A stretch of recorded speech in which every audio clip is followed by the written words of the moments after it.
Bonjour à toutes et à tous et bienvenue sur Grand Lille TV pour une nouvelle édition du Rendez-vous de l'Écho. Et aujourd'hui, Pascal Boulanger est avec nous. Bonjour. Bonjour. Alors, vous êtes le PDG et du groupe Pascal Boulanger, le groupe qui porte votre nom, Oui. entrepreneur, promoteur immobilier, autodidacte. Vous avez plusieurs casquettes aujourd'hui, mais on vous reçoit pour le rachat du restaurant La Laiterie. Alors, vous me disiez tout à l'heure, c'était il y a presque 2 ans maintenant. Oui, il y aura 2 ans au mois de janvier. Voilà, alors déjà, rappelez-nous un petit peu pourquoi avoir comme ça racheté le restaurant La Laiterie. C'est un challenge. En fait, Benoît Bernard, l'ancien propriétaire et chef étoilé, m'a un petit peu titillé en me disant toi qui es aussi le président du club gagnant, qui dit partout qu'il faut un restaurant étoilé dans la métropole, qu'il faut une métropole de haut de gamme, plutôt que de le dire, fais-le. Donc au départ, je n'étais pas forcément branché sur cette idée. Et puis en parlant avec mon épouse, qui travaillait aussi dans le groupe, elle a préféré dire je cesse mes fonctions dans la société de propreté que nous avons pour aller avec toi relever ce challenge. Donc pour nous, c'est un challenge. C'est un challenge parce que c'est une véritable diversification et ouverture pour votre groupe, le Restauration. La restauration, pour l'instant, vous ne connaissiez pas avant. Ah non, on ne connaissait rien du tout. C'est vrai. Donc on s'appuie sur des hommes de compétences, des gens de cuisine, des gens de salle. Mais comme je vous le dis, pour nous, c'est vraiment, on s'est donné beaucoup de temps. Aujourd'hui, c'est un restaurant qui a 1 étoile. C'est l'un des rares, il n'y en a pas assez dans la métropole lilloise, on le dit régulièrement. Moi, je pense que pour que cette métropole soit attractive, il faut des restaurants étoilés. Pourquoi pas les chercher sur un moyen terme, je ne sais pas, on essaie de s'en donner les moyens, 2 étoiles. Donc c'est vraiment ce challenge de dire, il faut qu'on tire cette métropole vers le haut, comme il faut des belles universités, des belles entreprises, des beaux musées, etc. Un beau CHR, ça on l'a déjà.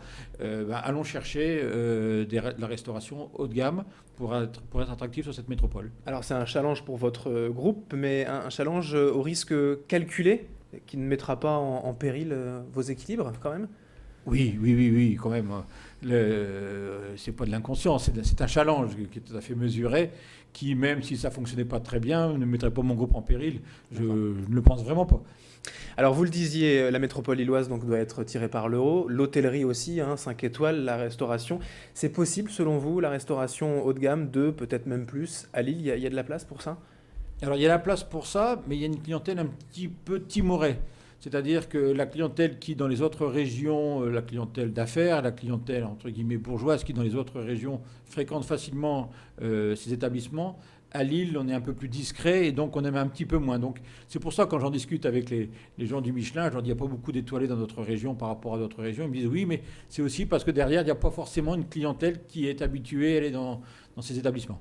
Alors comment faire la recette pour vous, pour les convaincre? Tout changer ou confirmer déjà ce qui est existant? Non, je pense que ça doit monter tout doucement. On n'a pas construit Rome en un jour. On doit réussir à faire comprendre qu'il faut effectivement, si on veut aussi avoir ces restaurants étoilés, que les gens viennent. Et on y arrive. Mais au départ, les gens n'ont pas le réflexe. Ils pensent que c'est inaccessible alors que les prix sont légèrement plus élevés qu'ailleurs. C'est vrai, mais ce n'est pas non plus inaccessible. Dans la gestion au quotidien, quelles difficultés peut-être avez-vous rencontrées que vous ne maîtrisiez pas, en tout cas que vous ne connaissiez pas avant? Oh, je pense que maintenant que je suis un chef d'entreprise un petit peu expérimenté, les cheveux gris arrivant, on peut commencer à le dire. Je pense que ce sont les rapports humains, mais comme dans toutes les entreprises. Tout le reste, c'est assez facile, assez méthodique. On a des tableaux de bord, on a tout ce qu'il faut. Les rapports humains dans toutes les sociétés, c'est le plus dur. Là aussi, pas plus, pas moins qu'ailleurs, ce sont les rapports humains. Ouais, et le fait d'avoir aussi à gérer des produits frais dans la restauration, tout cela aussi, bon, on Oui, gère. mais ça, c'est le rôle du chef, c'est pas mon rôle à moi. Lui, il le fait, il est très compétent et il se débrouille très très bien. Donc, je ne m'immisce pas là-dedans. Moi, simplement, j'essaye de toujours les tirer vers l'excellence, vers le plus, encore mieux. Et il faut faire admettre à tous les collaborateurs de pouvoir aller dans cette direction. Mais c'est comme dans toutes les entreprises, je vous dis, pas plus compliqué qu'ailleurs. Il y a un objectif à terme pour décrocher cette deuxième étoile ou elle viendra quand elle viendra? C'est pas moi qui décide. Ouais. Donc, oui. Mais vous n'êtes pas fixé d'objectif comme ça en disant bon, L'idée dans 5 d'abord, ans dans un premier j'arrête. temps, c'est de ne pas perdre la première étoile parce qu'il y a aussi ce risque-là qui existe.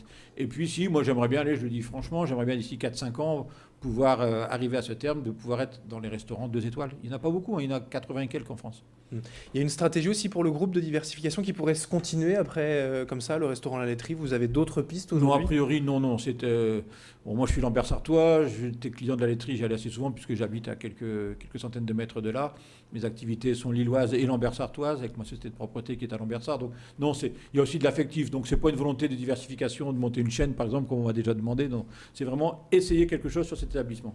Très bien, et de tirer donc la métropole lilloise vers le haut. Essayez. Ouais. Comme vous l'avez dit, essayez. Merci Pascal Boulanger d'avoir été avec nous donc, pour évoquer ce sujet. Puis on vous souhaite forcément toute la réussite qu'il faut. Merci. Merci à vous, merci beaucoup. Et merci à vous de nous avoir suivis sur Grand Livre TV pour ce rendez-vous de l'écho. Restez en notre compagnie dans un instant, l'information continue.